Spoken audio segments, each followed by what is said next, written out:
Mamá, claro.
Señor, que descienda tu amor sobre nosotros. Señor, que descienda tu amor sobre nosotros. La palabra del Señor es recta y Él obra siempre con lealtad. Él ama la justicia y el derecho, y la tierra está llena de su amor. Señor, que descienda tu amor sobre nosotros. Los ojos del Señor están fijos sobre sus fieles, sobre los que esperan en su misericordia, para librar sus vidas de la muerte y sustentarlos en el tiempo de indigencia. Señor, que descienda tu amor sobre nosotros. Nuestra alma espera en el Señor. Él es nuestra ayuda y nuestro escudo. Señor, que tu amor descienda sobre nosotros, conforme a la esperanza que tenemos en ti. Señor,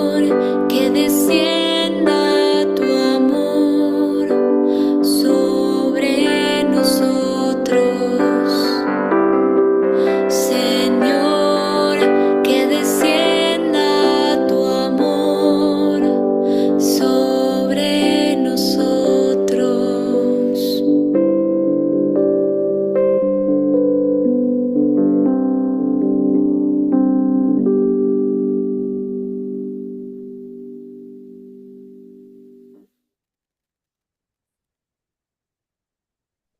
Hola, buenas noches. Qué placer, qué gusto que Dios nos permite tener, por su misericordia, la oportunidad de volvernos a reunir, a encontrar hoy día lunes 16 de junio del 2025 en nuestro espacio virtual de estudio bíblico para continuar con el aprendizaje del libro del Apocalipsis, ese bello libro que cuesta trabajo entenderlo en muchos momentos y que encierra una riqueza fantástica para todos nosotros. Vamos a, como todas las sesiones, a comenzar dándole alabanza a Dios a través de Cristo, nuestro Mesías y Señor.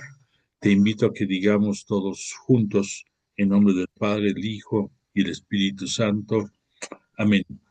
Padre nuestro que estás en el cielo, santificado sea tu nombre. Venga a nosotros tu reino. Hágase tu voluntad en la tierra como en el cielo. Danos hoy nuestro pan de cada día. Perdona nuestras ofensas, como también nosotros perdonamos a los que nos ofenden. No nos dejes caer en la tentación y líbranos del mal. Amén. Dios te salve María, llena eres de gracia. El Señor es contigo. Bendita eres entre las mujeres y bendito el fruto de tu vientre, Jesús. Santa María, Madre de Dios, ruega por nosotros pecadores, ahora y en la hora de nuestra muerte. Amén. Gloria al Padre, al Hijo y al Espíritu Santo, como era en el principio, ahora y siempre, por los siglos de los siglos. Amén.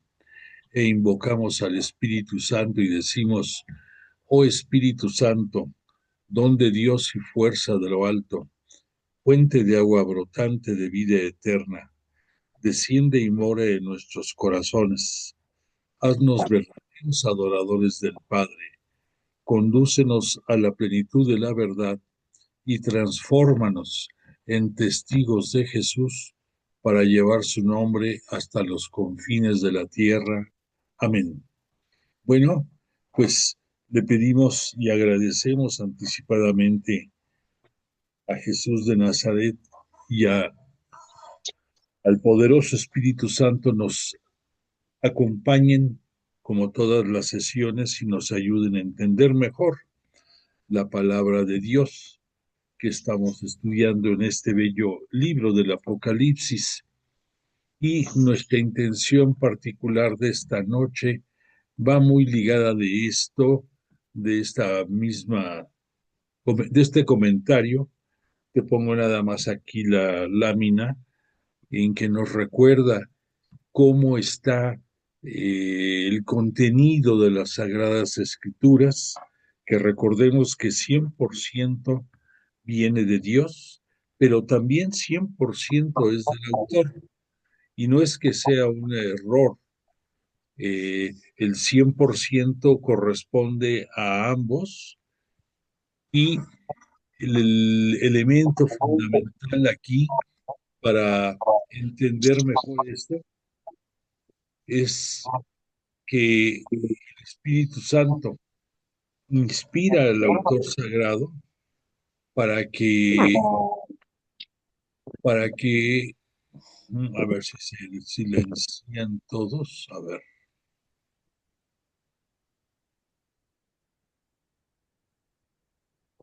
inspira al autor sagrado y le da la pauta para que la palabra de Dios llegue a nosotros a través de la pluma del autor, que también es muy importante el analizar el estilo literario del escrito.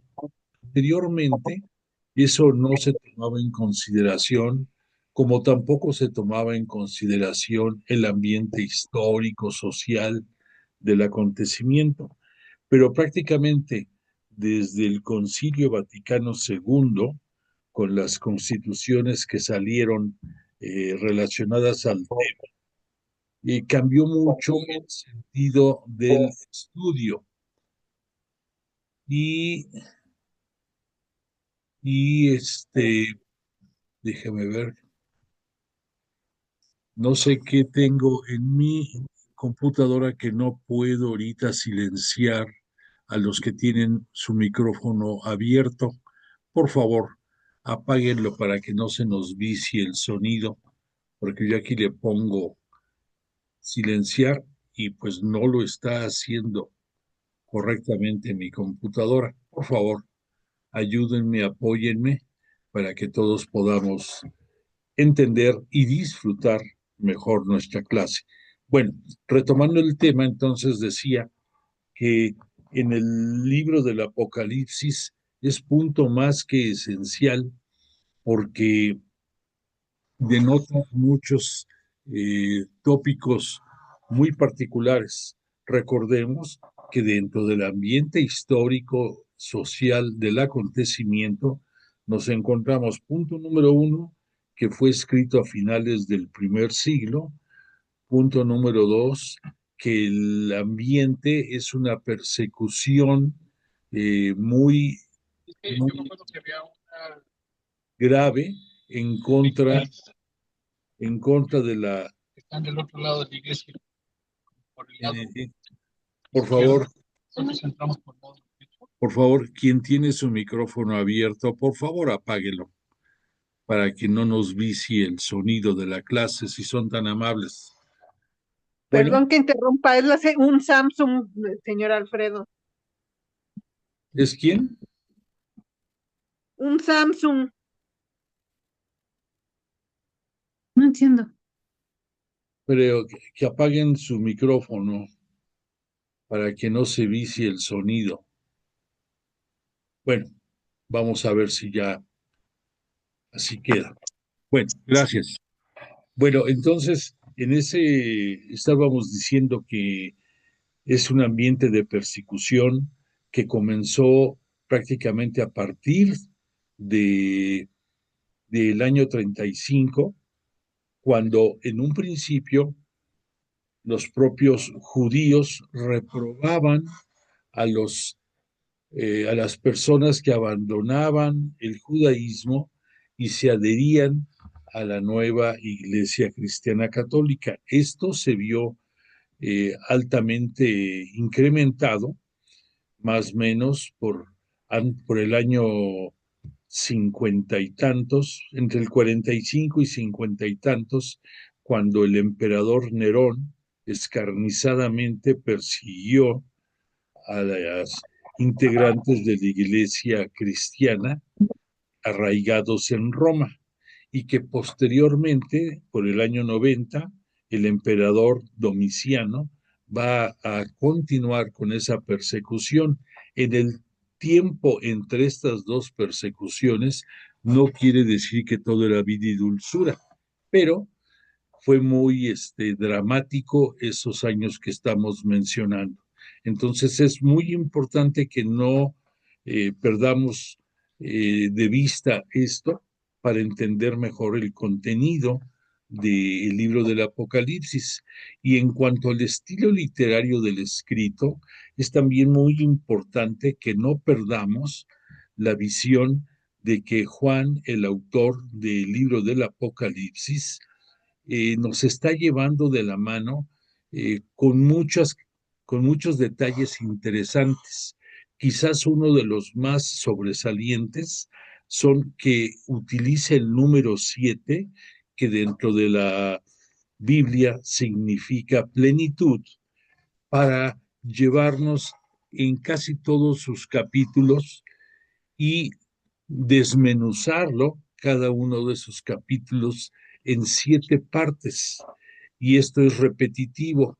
Y esto también lo tenemos de origen dentro de su propio evangelio.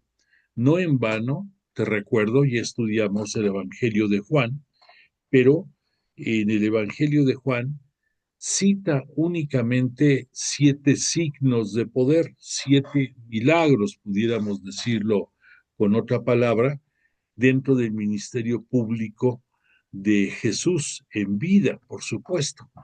Entonces, también su evangelio está dividido en un número mayor de partes, pero el número 7 siempre es sobresaliente. Entonces, no es casualidad. Te comento, por ejemplo, que en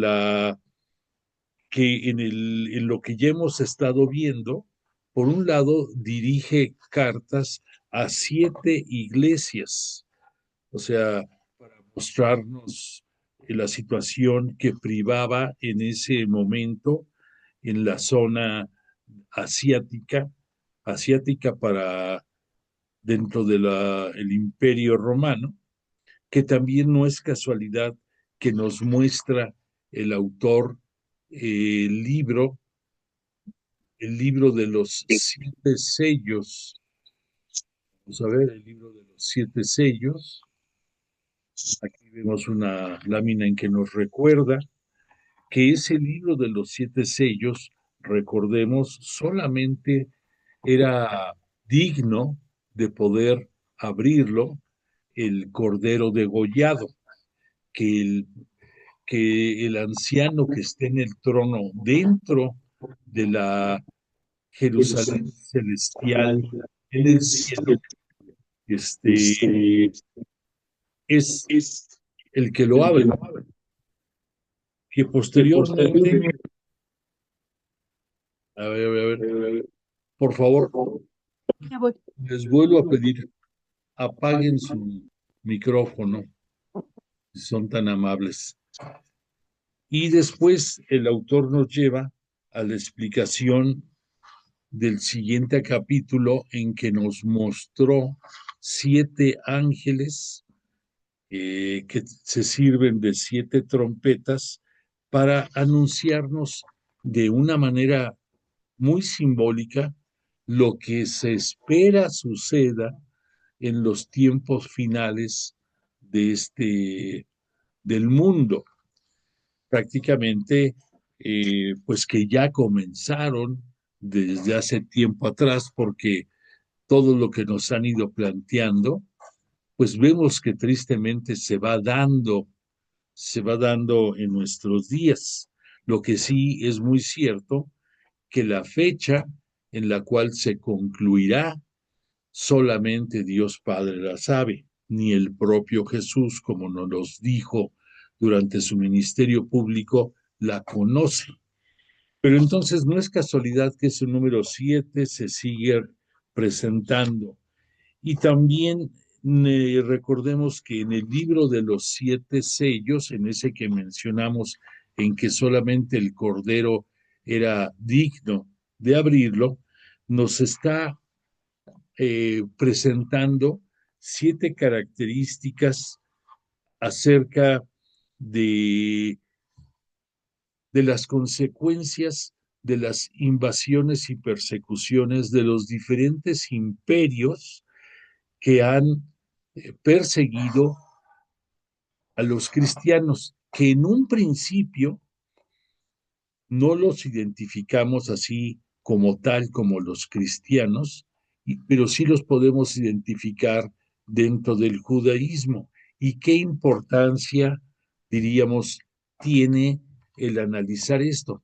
Que recordemos que dentro del estilo del Apocalipsis se manejan los tiempos pasados, presente y futuro en un solo nivel, por un lado. Por otra parte, que es un libro que concluye toda la escritura que se encuentra dentro del Antiguo Testamento y el Nuevo Testamento. No hay divisiones que nos diga el autor, esto pasó antes, esto está pasando ahorita, sino que mezcla de una manera pues muy especial los tiempos desarrollados, repito, anteriores, presentes y futuros, y entonces nos maneja las situaciones desde una óptica muy especial. Aquí, para cerrar esto, recordemos que de los 7 ángeles, 4 se refieren a los daños que le van a causar los invasores desde el punto de vista físico al mundo. Recordemos que tiene un simbolismo con los 4 puntos cardinales, y los restantes 3 ángeles nos hablan de los ayes, de los ayes, de lo que va a suceder en los tiempos finales. Bueno, pues con todo esto tenemos un punto de referencia bastante claro, y entonces ya nada más para cerrar el comentario, te diré que en lo que se refiere al, al mensaje del Espíritu Santo transmitido por el autor, recordemos que el Espíritu Santo le está permitiendo al autor tener, por medio de visiones, una panorámica de todo lo que el libro del Apocalipsis nos cita, y que se enfoca muy particularmente en la oportunidad que tiene el autor de contemplar el reino celeste. En muchos momentos nos habla el autor que está viendo el gran salón en que está el anciano de cabellos blancos, que recordemos que es un sinónimo de la sabiduría, rodeado de 24 ancianos, y que delante de él se encuentra el cordero degollado, que nosotros ya identificamos. Se trata de Cristo, se trata de Jesús, nuestro Cristo y Señor.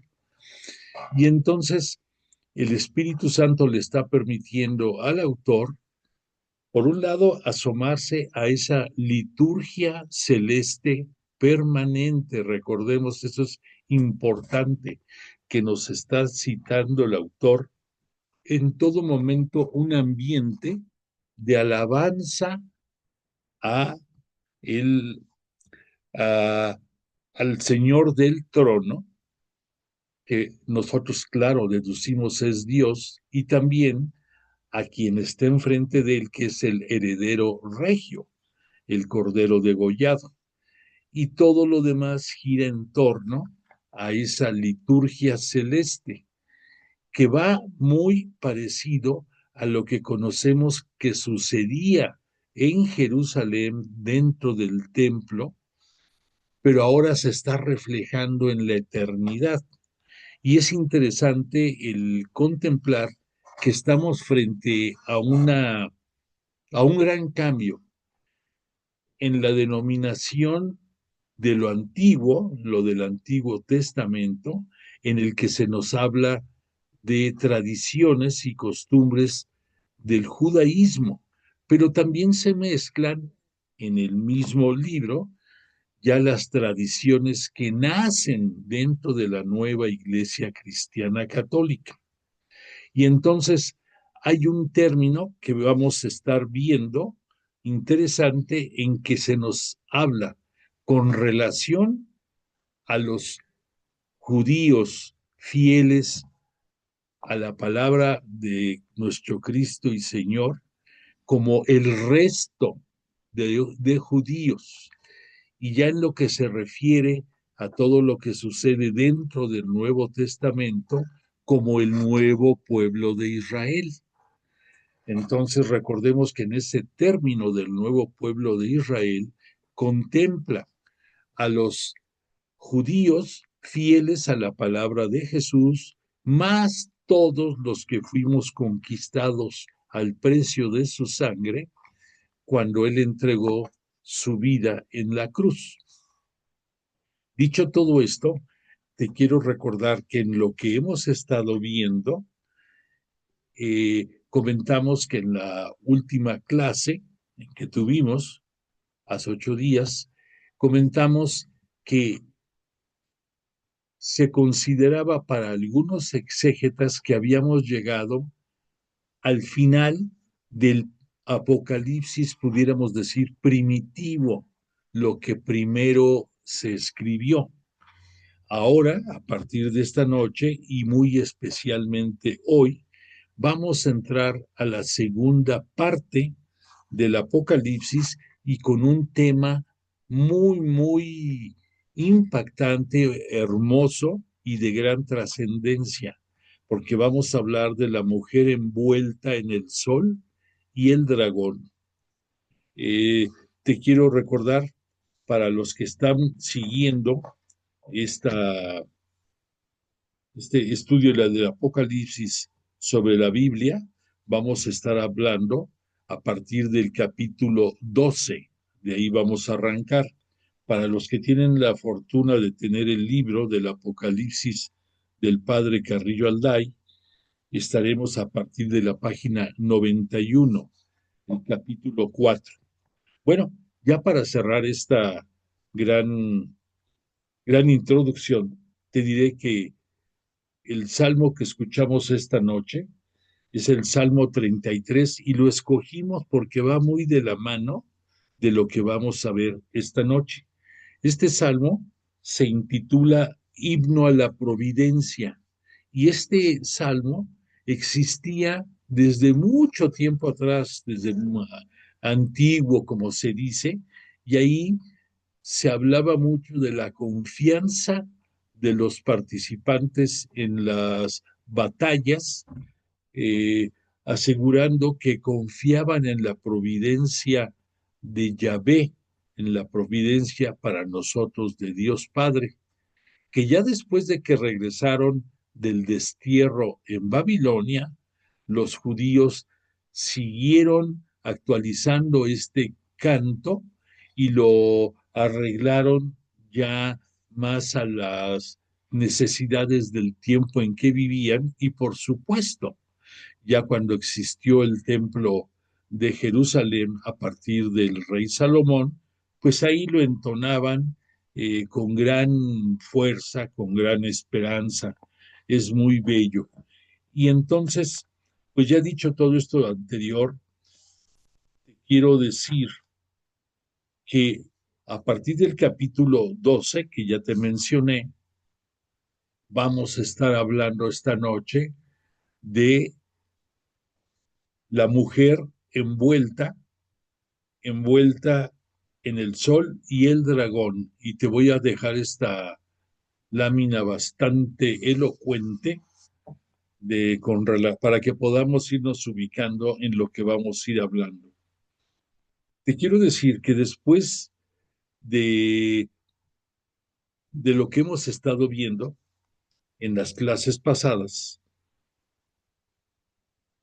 el Espíritu Santo le permite a este Juan ver la visión de la mujer envuelta o revestida de sol. Esta contemplación es una de las escenas más grandiosas dentro del libro del Apocalipsis. ¿Por qué?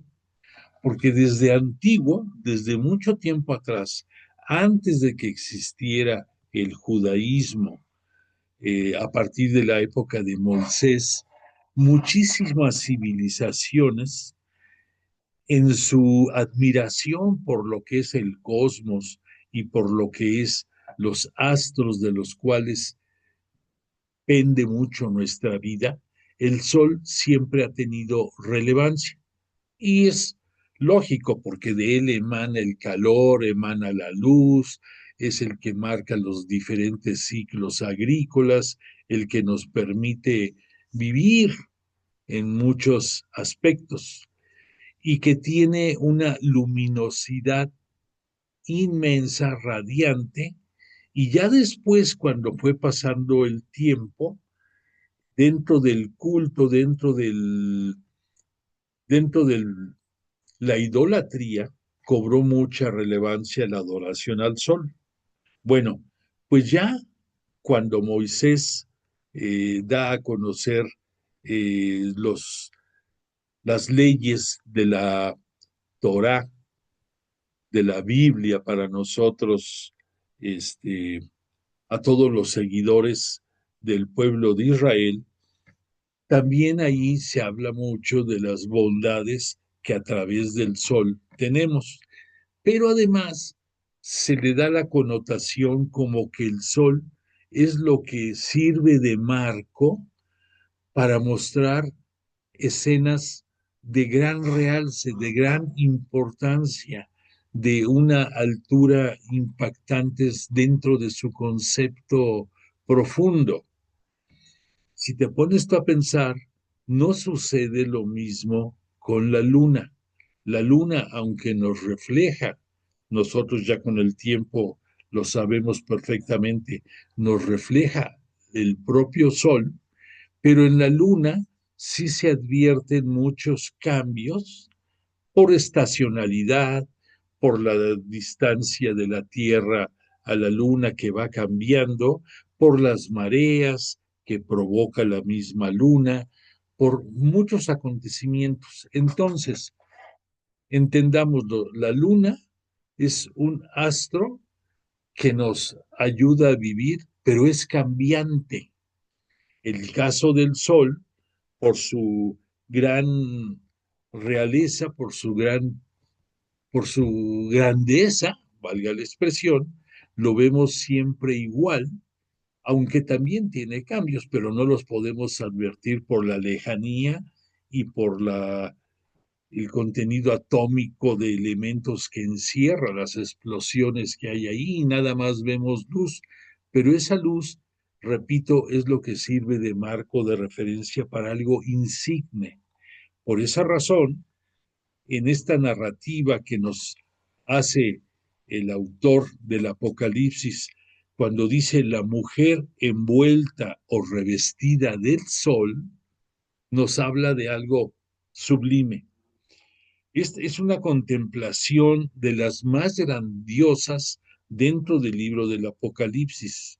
Es una visión profética, porque ese marco que encierra a la mujer dentro del sol nos va a anunciar momentos muy especiales que esta noche vamos a estar viendo hasta donde podamos alcanzar.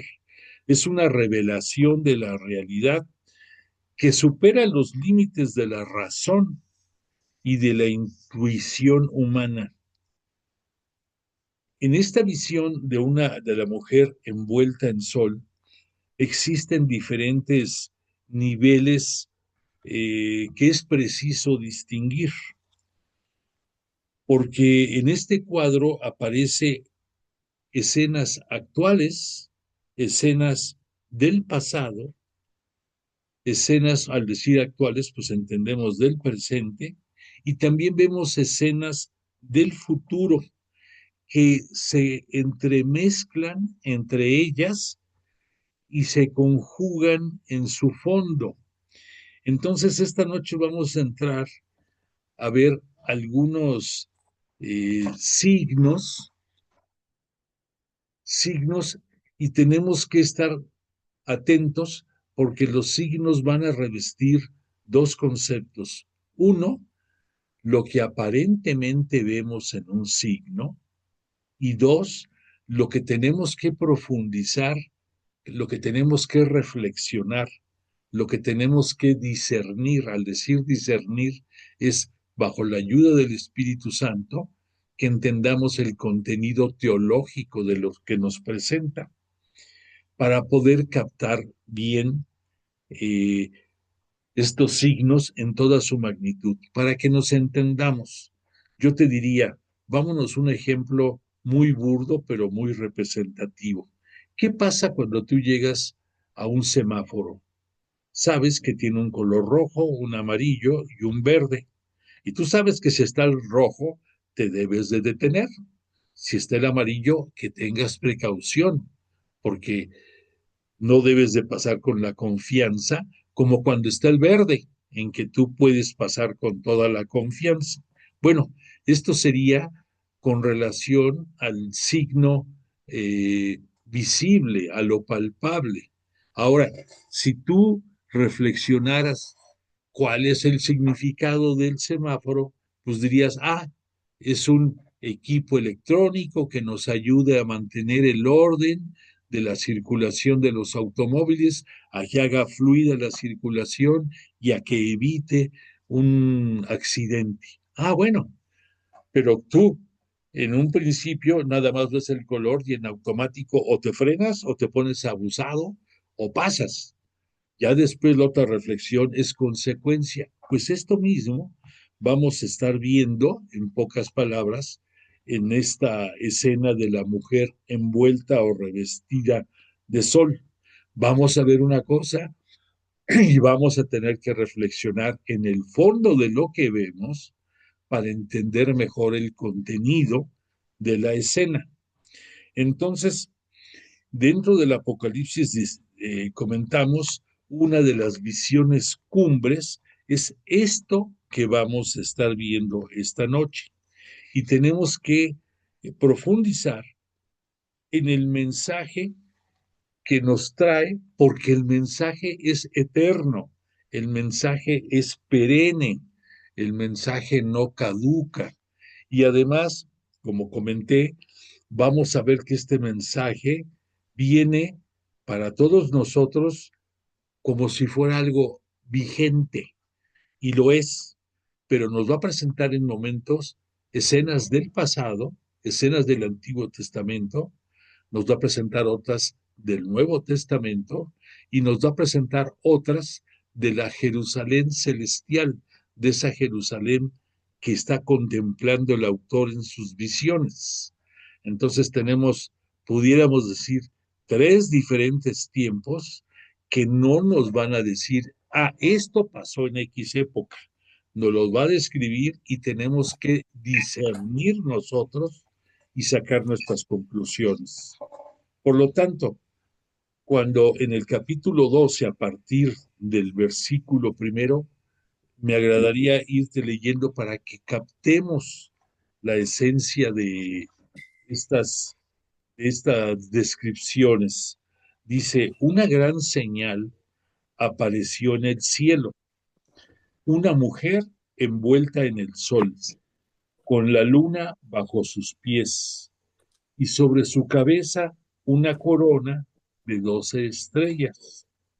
Está encinta y grita con los dolores del parto y con el tormento de dar a luz. Es una gran señal. Yo te aseguro que ahorita que te estaba yo hablando, salvo lo que dice al final, que grita por los dolores del parto, tú pensaste casi casi de inmediato en la Virgen de Guadalupe. Tú piensa ahorita cómo se presentó la Virgen de Guadalupe ante Juan Diego, una mujer con todos los rayos del sol a su alrededor, con la luna en sus pies, con una cinta que nos habla de que está esperando un hijo, también rodeada de estrellas. Entonces, aquí encontramos una similitud, pero lo que en el Apocalipsis nos está citando, obvio, es algo que pasó hace prácticamente casi 2000 años, en que no se aparecía la Virgen, pero estamos encontrando ya un elemento de cómo nos presenta en tiempos futuros, en tiempos más actuales, la representación de una mujer majestuosa dentro de nuestra religión. Entonces, redondeando un poco el concepto, te diría que la visión presentada como señal de esta mujer envuelta en el sol nos habla como un gran signo, que es un importante producto, un hecho extraordinario que es necesario que lo escarbemos, que lo entendamos, que lo desmenucemos. Ya hablamos de los elementos de los signos. Lo que vemos y lo que tenemos que reflexionar. Pues bueno, en la Biblia, un signo es un fenómeno sensible, obvio, con frecuencia muy majestuoso, portentoso, que manifiesta la presencia y la acción soberana de Dios en medio de los hombres. Como por ejemplo, cuando vimos que en la descripción del gran salón nos hablan de que hay un ángel con un arco iris, mismo también que en determinado momento nos habla de que el anciano que está en el trono también lo tiene. Entonces ya sabemos que ese signo, pues nos habla de una alianza que signó, nació de Yahvé Dios hacia su pueblo. Entonces ya identificamos de entrada qué significa. Pero también estos signos, si te vas tú a otra dimensión, por ejemplo, con las plagas que sufrieron en Egipto, porque el faraón se rehusaba a dejar salir a los judíos, a los israelitas, antes de que se llamaran israelitas, a los del pueblo de Israel solamente, al no dejarlos, Yahvé Dios, Dios Padre para nosotros, les manda plagas que también se convierten en signos sensibles que nos hablan del poder de Dios para obligar al faraón mediante presiones que los está haciendo padecer a que libere a su pueblo. Bueno, entonces con relación al signo que apareció en el cielo para Juan de la mujer, podemos decir que el sentido trascendente que supera lo sensible y conlleva una realidad superior, tiene además un significado obvio y palpable, una repercusión celeste que hay que descubrir. Un ejemplo de esto que te estoy diciendo es la palabra de Jesús a propósito de la conversión de un pecador. Entendamos un poco hasta dónde llega la importancia celeste de algo trascendente. ¿Qué nos dijo el evangelista, el evangelista Mateo cuando nos dice que Jesús nos dice, más alegría habrá en el cielo por un solo pecador que se convierta que por 99 justos que no tengan necesidad de conversión? Perdón, esto no fue Mateo, lo dijo Lucas. Lucas en su capítulo 15, versículo 7. Entonces, esta gran señal que nos habla de la conversión y nos habla de la importancia del cielo, o sea, porque nos los dice, más alegría habrá en el cielo.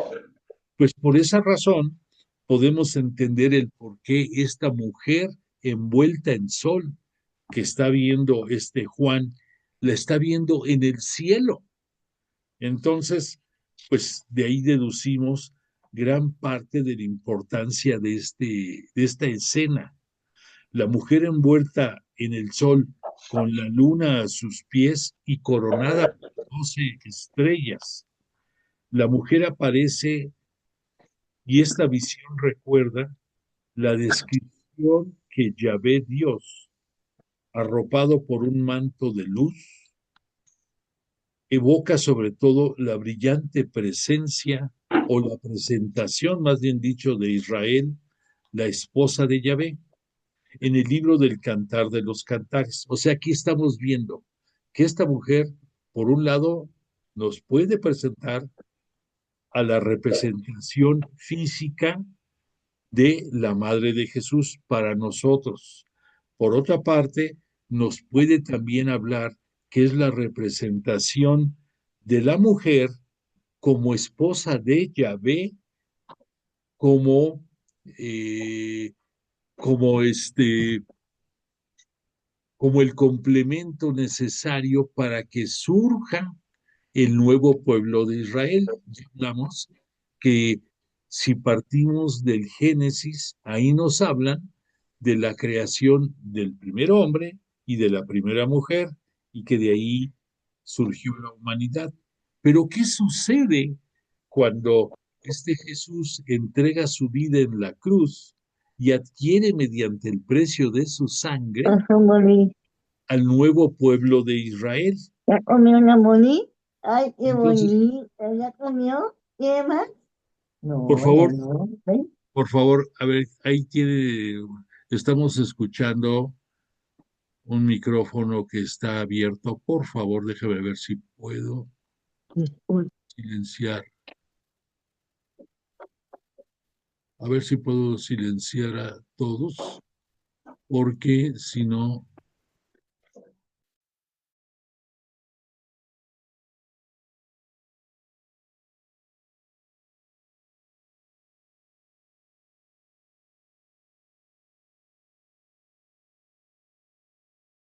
No se escucha.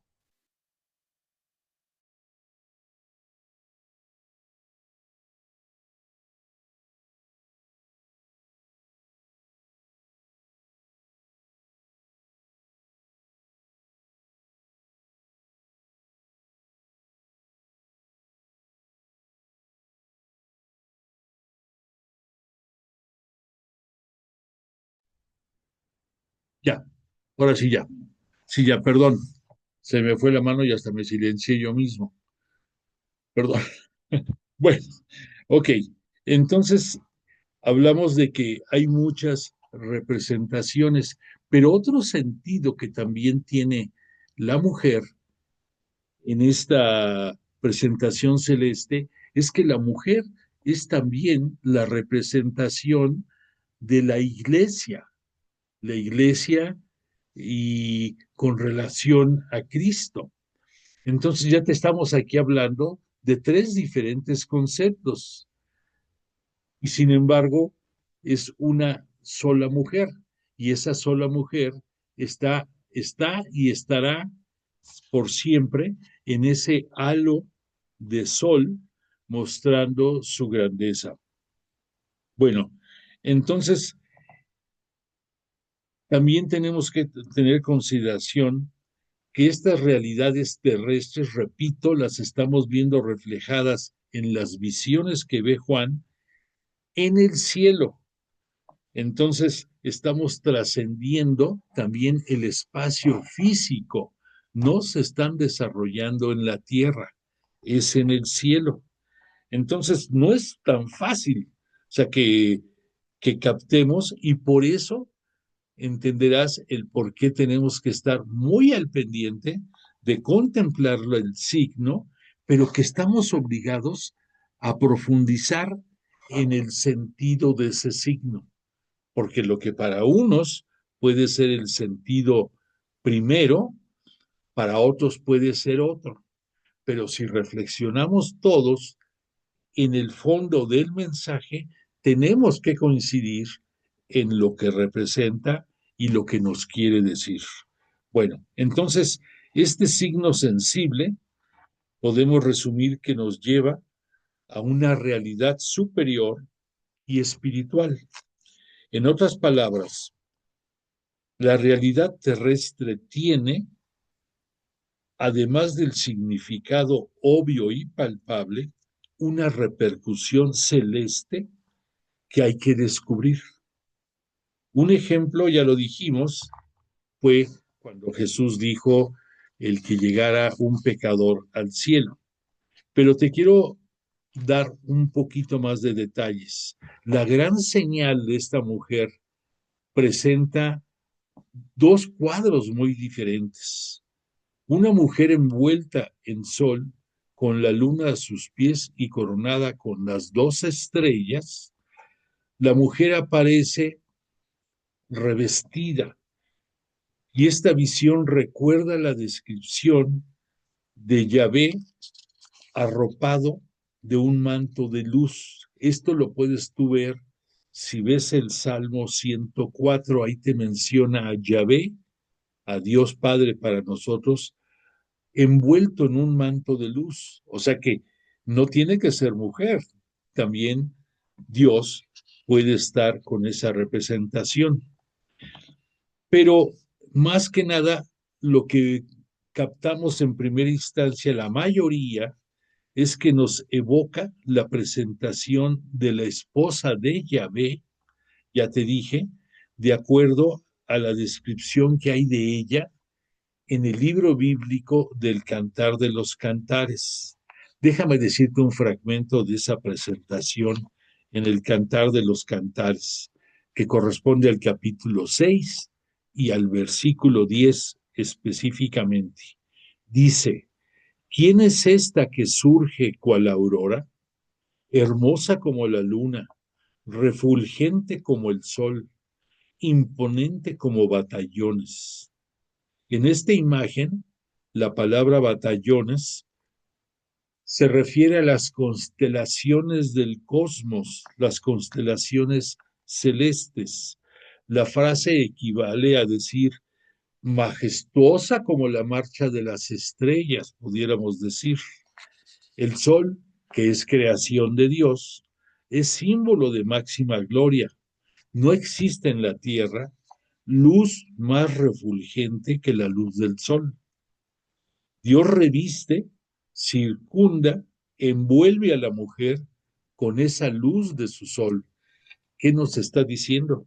Que la mujer es la mejor creación que Dios pudo haber realizado.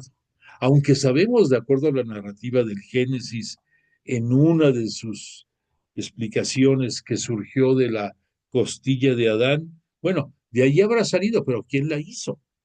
La hizo Dios. Entonces es creación divina. La luna que está a los pies de la mujer significa que la mujer vence las vicisitudes cambiantes de los tiempos y de la historia.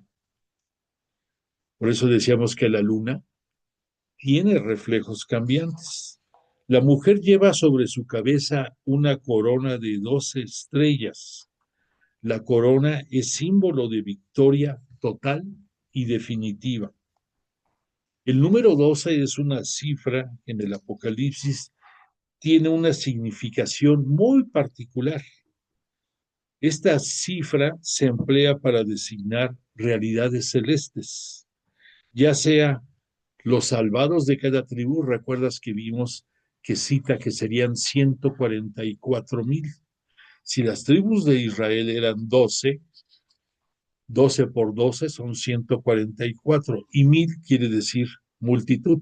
Entonces, que los salvados, los que están anotados para la salvación, parten de las 12 tribus, y por lo tanto, el que la mujer que aquí nos describe se presente con una corona, nos habla de gloria y majestad, y que esa gloria y majestad deriva del inicio de las 12 tribus.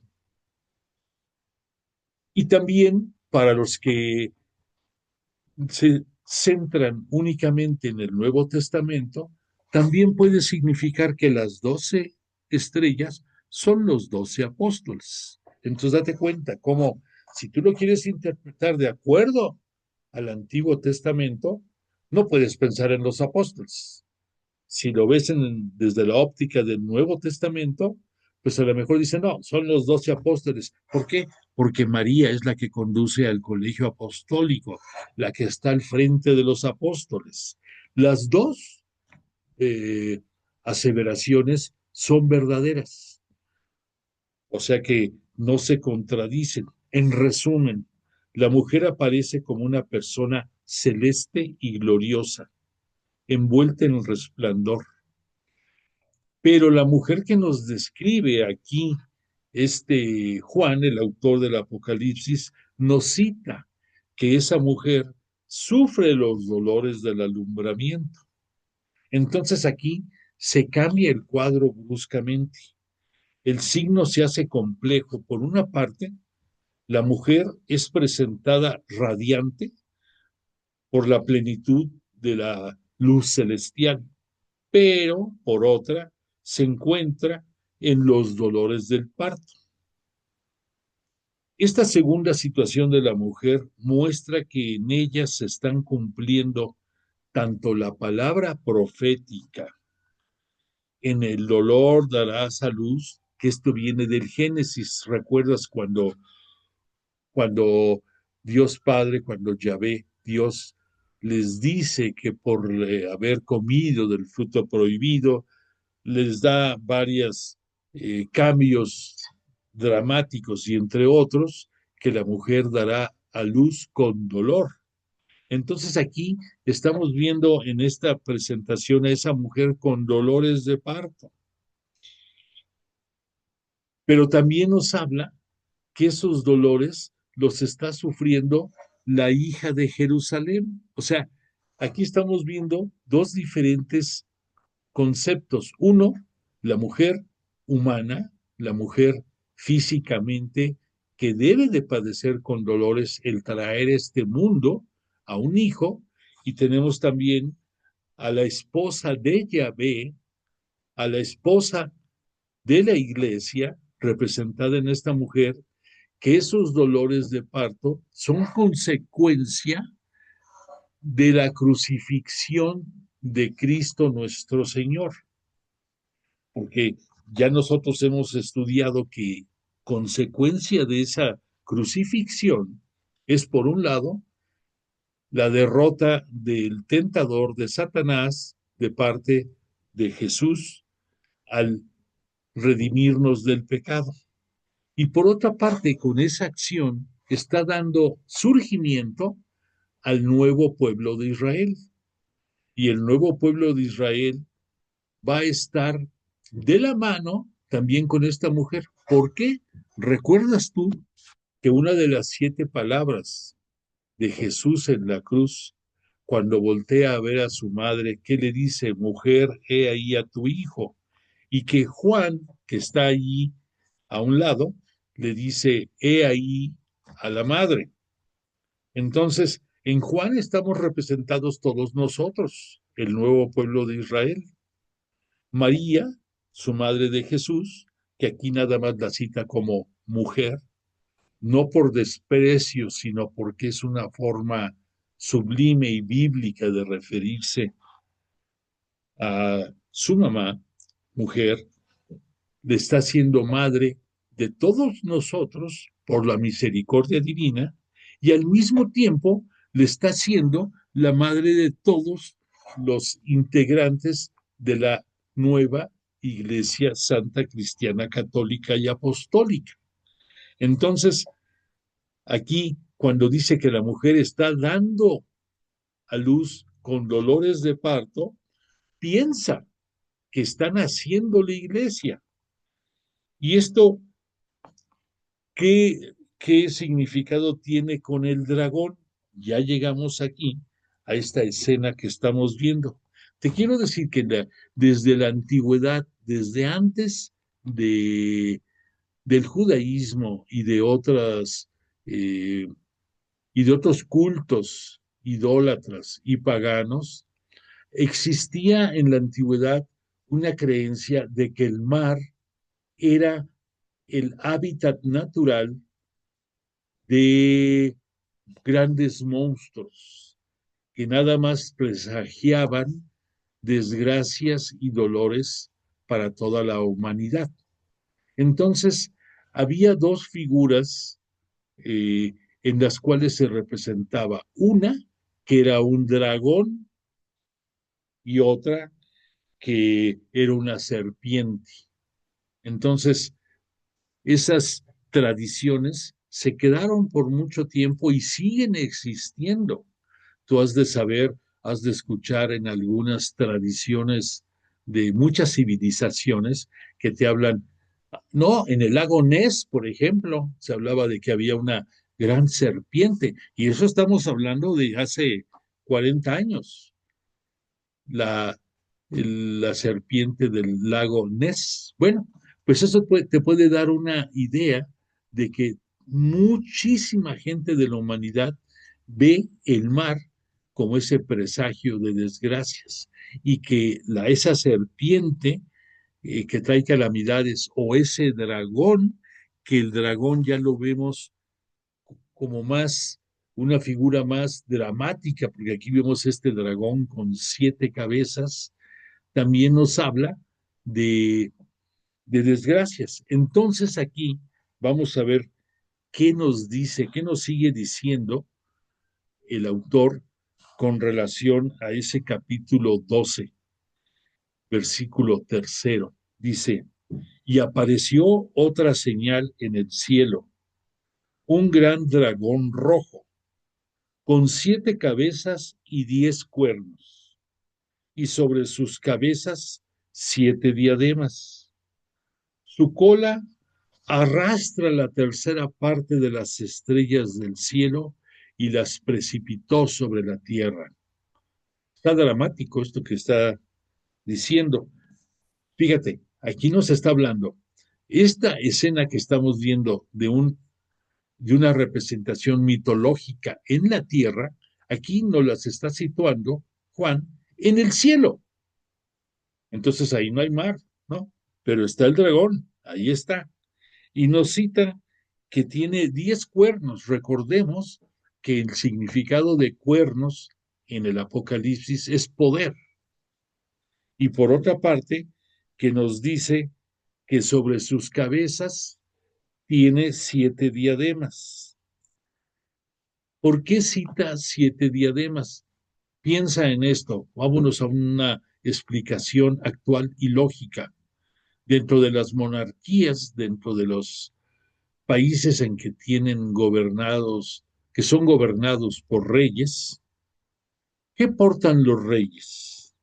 ¿Diademas o coronas? Coronas. ¿Qué portan los príncipes o las princesas, para ser exactos? Diademas. Eso nos habla de la jerarquía que tienen dentro de la monarquía, dentro de la realeza. Entonces, al citarnos aquí que este dragón nos dice que es de color rojo, al decir que es rojo, eso es sinónimo de sangre, de guerra, de destrucción, que tiene cuernos, por lo tanto que es poderoso, que tiene 7 cabezas. Recordemos que 7 es un sinónimo de que al tener 7 tiene mucha astucia, tiene mucha sagacidad. Por otra parte, que tiene 7 diademas. Eso quiere decir que es mucha su capacidad de dañar y que es mucho su poder, pero jamás podrá ser como el poder de Dios. Y Dios, en este caso reflejado en el anciano del trono, tiene corona, y que también el cordero degollado que está de pie también la tiene. Entonces está marcando límites de, a pesar de que sea poderoso, a pesar de que sea de peligro, jamás podrá estar sobre el bien, jamás podrá estar sobre la capacidad y grandeza divina o la del cordero degollado. Entonces, después de decir esto, podremos entender mejor que el dragón puede ser, según la Sagrada Escritura, o un monstruo marino, o la representación de esa serpiente marina que a todo mundo le aterra. Es grande e impresionante. Tiene, ya dijimos, 7 cabezas, 10 cuernos, sus cabezas tienen diademas, y las estrellas del cielo que nos cita, que fueron precipitadas sobre la tierra, hacen ver que el poder monstruoso de este dragón o de esta serpiente conmueve hasta el propio cosmos, hasta el mismo universo. No quiere decir que físicamente vaya a tirar las estrellas, porque sería eso inimaginable y caótico, pero es una representación del daño que puede causar a la humanidad. Y esto va de acuerdo a lo que pensaban, la forma de pensar de aquellos tiempos del judaísmo, en que veían, ya vimos, que el mundo era manejado por ángeles, Pues también aquí, al decir que con la cola precipitaba la tercera parte de las estrellas, quiere decir que causaba un caos de dimensiones inimaginables. ¿Y qué pasa? ¿Qué pasa aquí con la mujer que está dando a luz? Continúo a partir del versículo 4. Dice, la mujer da luz a un hijo varón.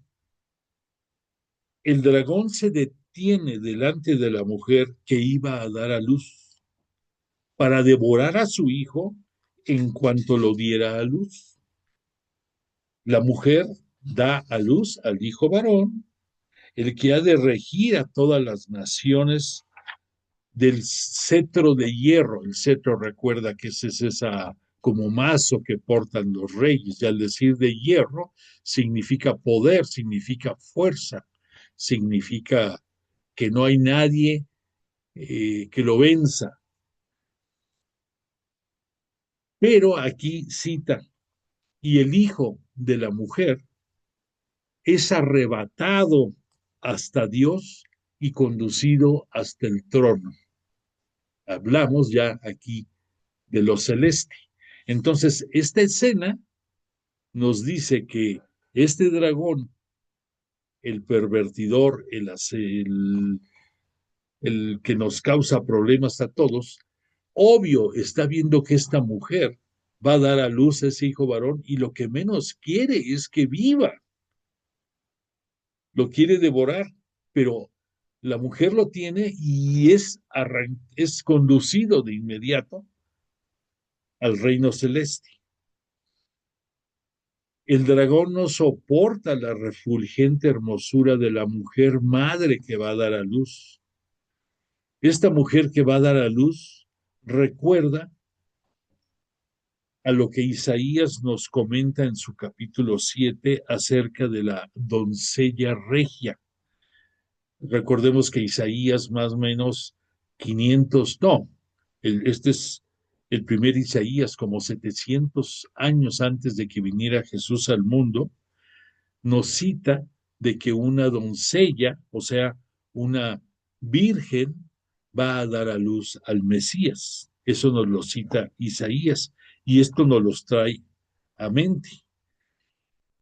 Y entonces, esta mujer tiene este hijo varón y que también eso corresponde a lo que el tercer Isaías, faltando 250 años, nos dice de este varón. Fíjate que es algo curioso, porque nosotros por la traducción castellana, en el libro de Isaías vemos que lo anuncia como el libro del Emanuel, con E, con letra E, Emanuel.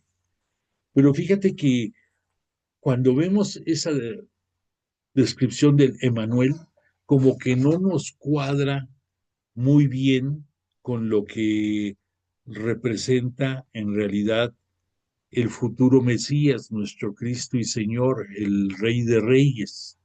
Si tú lo analizas, la descripción en hebreo, lo entiendes mejor, porque en hebreo es Immanuel. Y Immanuel, la palabra, la letra E y la L son en mayúscula. Immanuel con I, Immanuel. Y eso significa, la terminación EL, sabemos que significa Dios o algo relacionado con Dios. Por eso, por ejemplo, identificamos al ángel como un mensajero de Dios. Tiene el EL. Por eso los arcángeles Gabriel, Rafael y también el Miguel, sus nombres terminan con EL, porque vienen de parte de Dios. Y la palabra Inmanu, para ser exacto, Inmanu significa con nosotros. Entonces, si tú lo ves, la palabra en hebreo la vas a entender mejor que en español. Immanuel exactamente es Dios con nosotros. Entonces, esto nos los va a citar Isaías en su capítulo 66. A la manera del siervo de Yahvé, del Hijo del Hombre, o sea, de Jesús.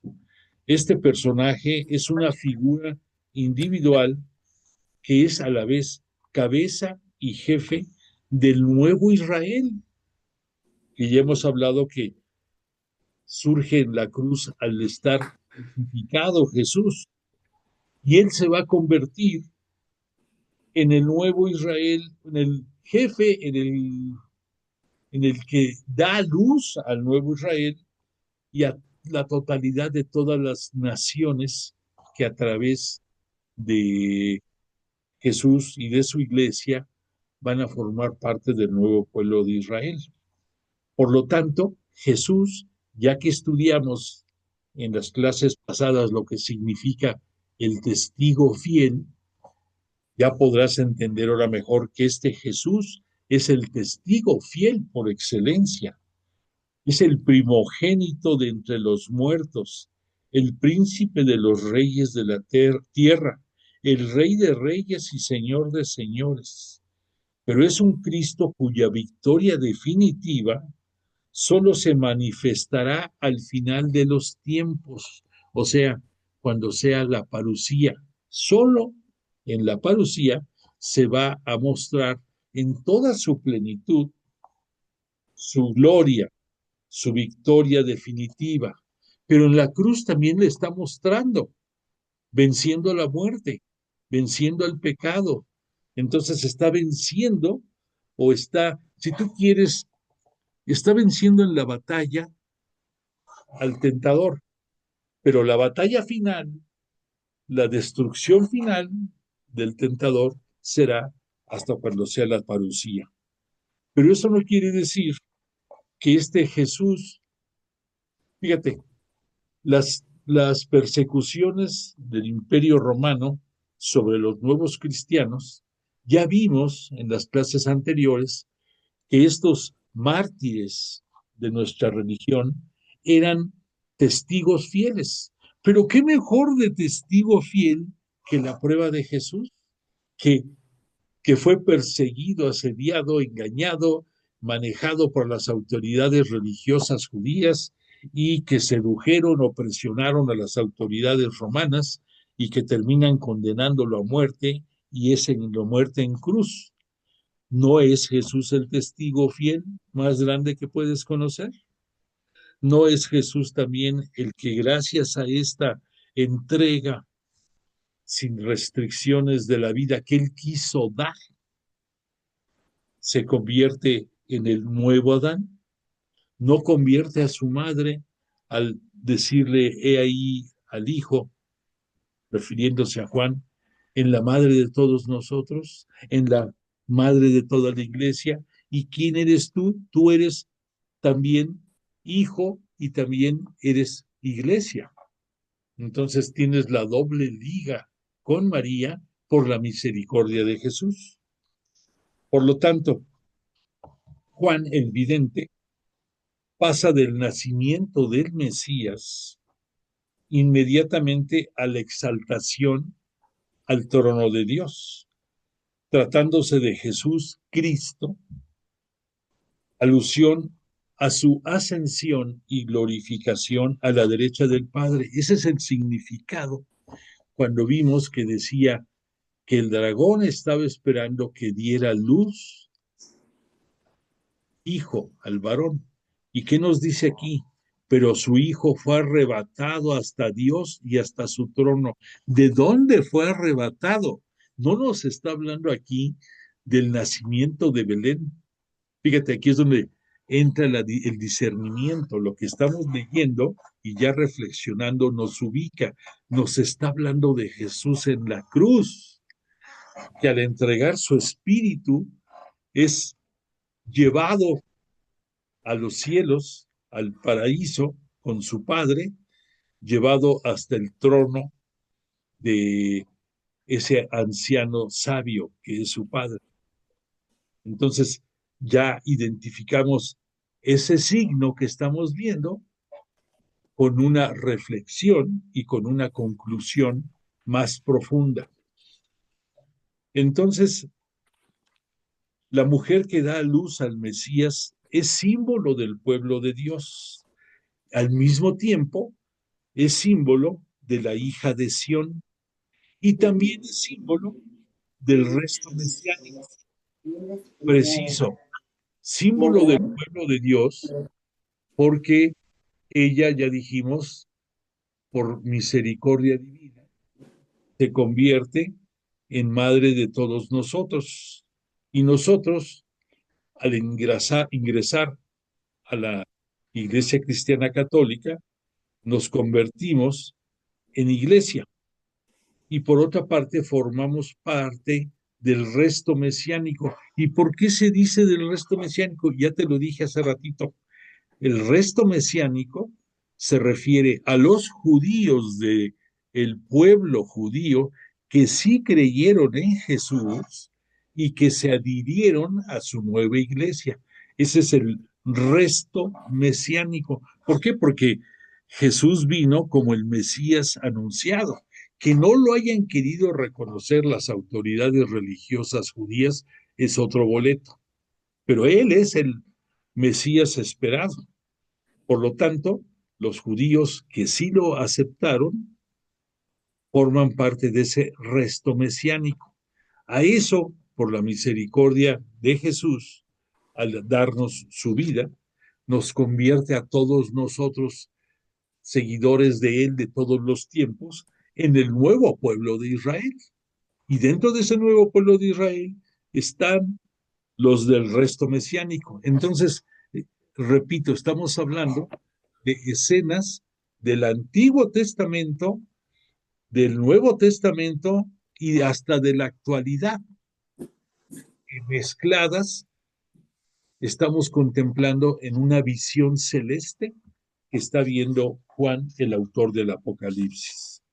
Después nos dice más adelante dentro de ese mismo capítulo 12, y la mujer huyó al desierto, donde tiene un lugar preparado por Dios para ser allí alimentada 1260 días.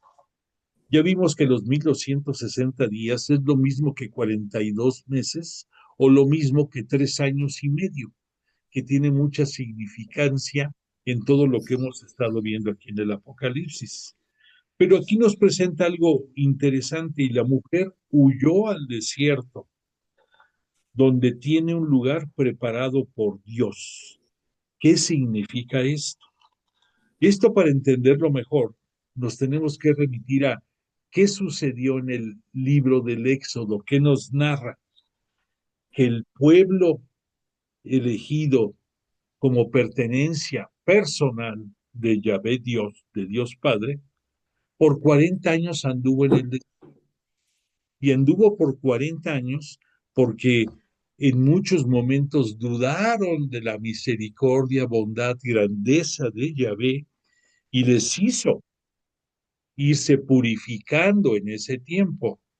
El 40 sabemos que es un símbolo, entre otros, de una generación, y que sabemos por lo que hicieron que la mayoría de los integrantes originales que salieron de Egipto no pudieron entrar a la tierra prometida, a la tierra de Canaán.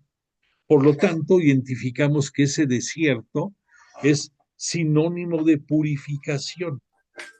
Ahora, en la antigüedad, sin importar religión, también se veía el desierto como el punto ideal para que te fueras a reflexionar, para que te fueras ahí para que te fueras que te fueras a poner, pudiéramos decir, en concordancia con el Creador. Pues entonces, aquí señalan que la mujer va a ese lugar, que es símbolo de prueba por las que Dios hace pasar a sus fieles. Y no es que la mujer, en este caso que nos cita, no fuera fiel, al contrario, es la más fiel de todas las mujeres, que no puso ninguna restricción. Pero entendamos lo que aquí en manera figurativa nos está diciendo que fue a pasar la prueba para poder ser la representante de Dios y la representante de Cristo Jesús dentro de su iglesia. Para que veamos que sin importar su majestuosidad y grandeza, Jesús pasó como cualquier humano todas las pruebas, sufrimientos y desencantos para poder conquistarnos como nuevo pueblo de Israel. Pues su madre, aunque es su madre y que es pura y que es enorme, también la hace pasar como una humana más para que nos quede claridad en que por qué méritos conduce a la iglesia María, esta mujer, que aquí no nos ha dicho en ningún momento su nombre, no nos ha dicho María, pero entendemos por discernimiento que se refiere a ella. Y también nos está mostrando que aunque tenga toda la grandeza, igual que Jesús, siempre fue humana. Y por esa razón, ella no pudo llegar al cielo sola, tuvo que ser elevada por los ángeles, mensajeros de Dios. Pero fue elevada y junto con Jesús son los dos únicos humanos que en cuerpo y alma están en el cielo. Ya entendemos cómo, atendiendo a nuestra pequeñez de inteligencia, a nuestra pequeñez a nuestras ganas de ser sabios como Dios, pues Él nos ubica y nos presenta las cosas para que las entendamos y las podamos digerir mejor. Jesús.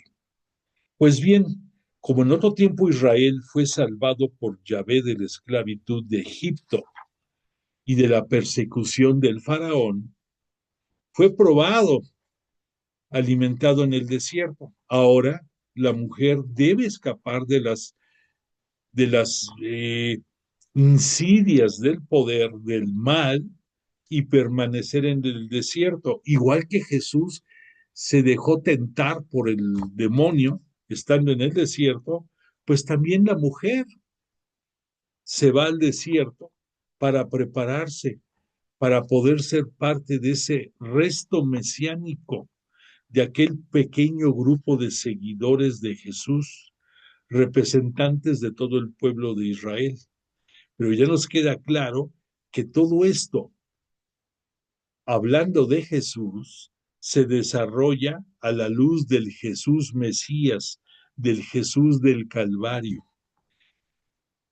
La mujer que en el versículo 5 de este capítulo 12 era la hija de Sión, ya sabemos que Sión es el montículo sobre el cual se desarrolló la ciudad de Jerusalén, que antes de que existiera Jerusalén se hablaba de Sión, de Sión, de Sión, y al momento de que María la mujer, para no confundirnos, para que no meta yo el desorden, que la mujer es la hija de Sión.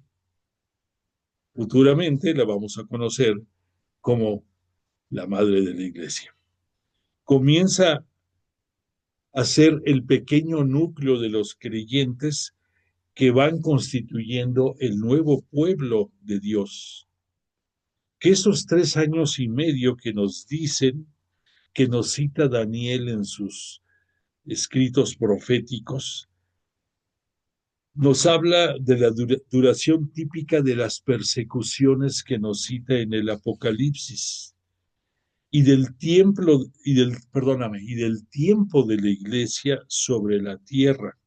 A pesar de que llevamos para 2000 años, proféticamente Daniel la visualizó como que la iglesia iba a tener una duración de 3 años y medio, que para efectos de la eternidad, pues es cierto, no, es un lapso breve lo que llevamos de 2000 años, a nuestros ojos pues, son demasiados años, muchos. Y después, fíjate, continuando con este capítulo 12, a partir del versículo 7, nos cita el autor Juan. Entonces se entabló una batalla en el cielo, importante, ¿eh? En el cielo. Miguel y sus ángeles combatieron con el dragón. También el dragón y sus ángeles combatieron, ¿eh?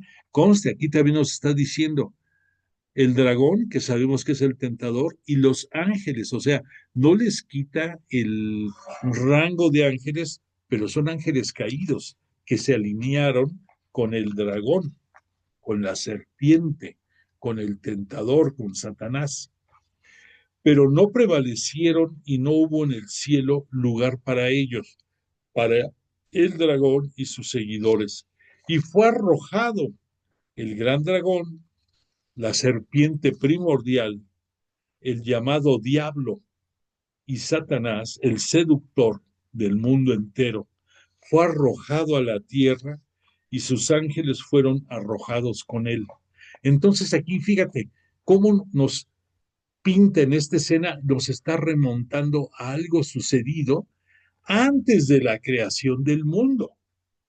Sin embargo, nos los presenta como si fuera algo que estamos contemplando en la actualidad. Por eso, nuestra necesidad de discernimiento. Por eso, la asistencia del Espíritu Santo muy necesaria para nosotros.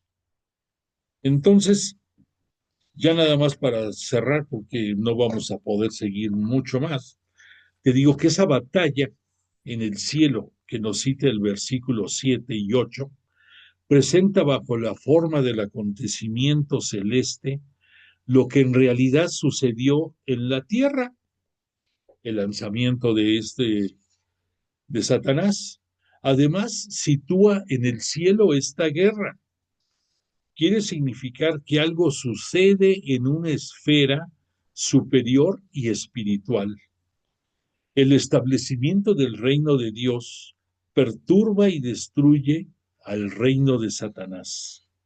Según el versículo 4, del 4 al 6 de este capítulo, el dragón experimentó un doble fracaso. No pudo devorar al niño recién nacido, a Cristo, nuestro Cristo y Señor en la cruz. No lo pudo hacer. Antes fue ascendido y glorificado al cielo, antes de que pudiera hacer algo. Y la mujer se le ha escapado huyendo al desierto para ser allí alimentada física y espiritualmente por Dios. O sea, una derrota decisiva para el tentador. La batalla entre Miguel y sus ángeles y el dragón y sus secuaces caídos es la contrapartida celeste de lo que aconteció en la tierra en la Pascua del Señor. En la Pascua del Señor lo consideraban mucho vencido, humillado, fracasado, y te estás dando cuenta aquí que no es así. Te estás dando cuenta que venció y por doble partida al tentador, porque no lo pudo devorar, porque él fue ascendido al cielo de inmediato y porque la mujer, también la que le dio vida, ella es protegida en el desierto y no la puede vencer el tentador. A través de los sufrimientos de la cruz y de su ascensión al Padre, Jesús Mesías fue dado a luz y obtuvo su triunfo definitivo. El final vendrá en la parucía. El dragón Satanás, príncipe de este mundo, ha sido echado fuera y arrojado abajo hacia la tierra. Miguel, el ángel cuyo nombre hebreo significa ¿quién como Dios?, es presentado como el paladín de Dios que vence a Satanás. No se trata de una batalla como nos la presenta el Apocalipsis, de una batalla anterior a la creación, aunque nosotros, por el Génesis, sabemos que así fue, que fue antes. antes de la creación del mundo. Pero aquí nos la presenta en otro tiempo, en un tiempo actual que tenemos nosotros que, por discernimiento, definir cuándo fue. Pero lo que es cierto, que la derrota sufrida por el demonio con la muerte y resurrección gloriosa de Jesús propicia que no se hable de una lucha directa entre Dios y Satanás, como entre dos iguales, sino de los seguidores de Dios contra Satanás y sus secuaces. El triunfo es de Dios y de sus fieles. La derrota es del dragón. Te explico nada más esto para poder cerrar.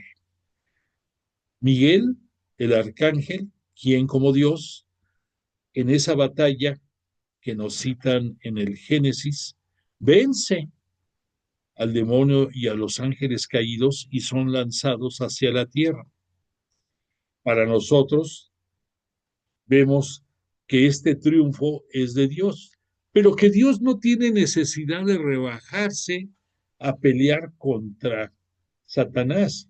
Ahora sí que líbreme Dios, perdón por la exageración, son sus arcángeles, sus ángeles los que se encargan de eso. Pero ya después del momento en que fue glorificado Jesús en la cruz, a los que nos toca vencer al demonio es a nosotros, a ti, a mí, a todos los nuevos integrantes del nuevo pueblo de Israel.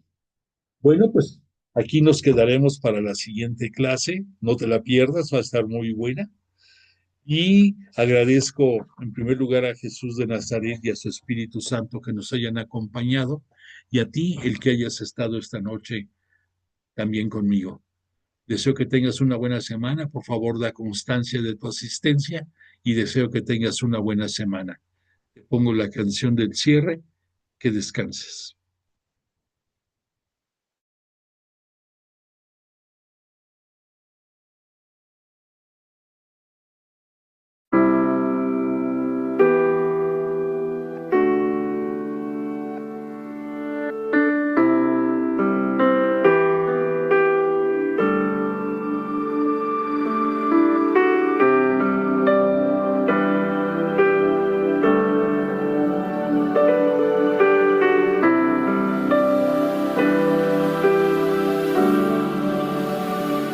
Me amas tanto que te das para mí. Te haces pequeño para habitar en mí. Tú en mí, yo en ti. Tú en mí, yo en ti. Me amas tanto que quisiste quedarte. Vives verdaderamente en cuerpo y sangre. Tú en mí, yo en ti. Tú en mí, yo en ti. No soy digno de que entres en mi casa, pero una palabra bastará para sanarme. Quiero que entres, solo una palabra bastará. Tú en mí, yo en ti, solo una palabra bastará.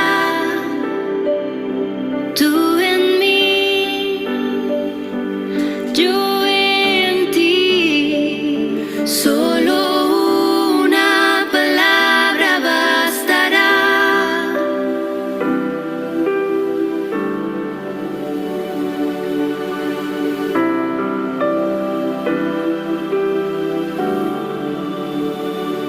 Me amas tanto que te das para mí. Te pequeño para habitar en mí, tú en mí, yo en ti, tú en mí, yo en ti. Amas tanto que quisiste quedarte. Vives verdaderamente en cuerpo y sangre. Tú en mí, yo en ti. Tú en mí, yo en ti. No soy digno de que entres en mi casa, pero una palabra bastará para sanarme. Quiero que entres, solo una palabra bastará. Tú en mí, yo en ti, solo una palabra bastará. Tú en mí, yo en ti, solo una palabra bastará. Solo tu palabra bastará, Señor.